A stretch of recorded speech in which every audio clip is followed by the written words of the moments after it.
capture is the technology they use to capture performances of actors and then translate that to 3D data that we then apply to our characters. There's a series of cameras set up in an array around the room. They're basically capturing markers that are set up at specific key points on the character to ensure that we have articulation at each joint.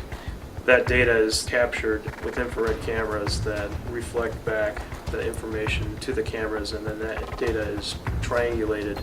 The talent we get are really true professionals. They've been doing acting and stunt work for many years, so they take direction really well. You just have to be a kid, I think. At the end of the day, you have to remember what it was like to be a little kid running through the woods playing, cops and robbers. It's just a matter of really thinking like a good actor and trying to say, how does this character carry themselves? What is it that's affecting their body as they move?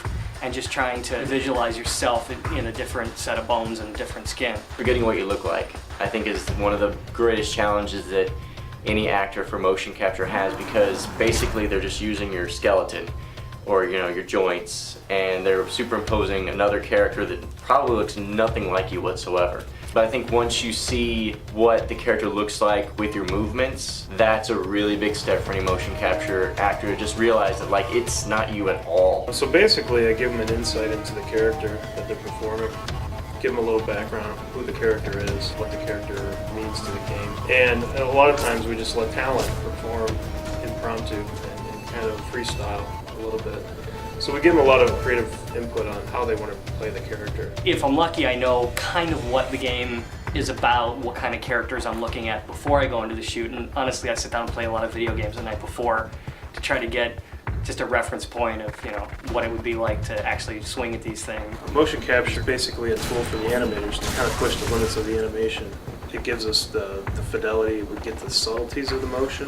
What we're able to do with it is push it beyond the limits of what a human can do. When you pick up a game today, the movement of it, the acting within the game, the characters themselves move and are so much more developed than characters that had been hand animated just in the computer from games, even a few years ago.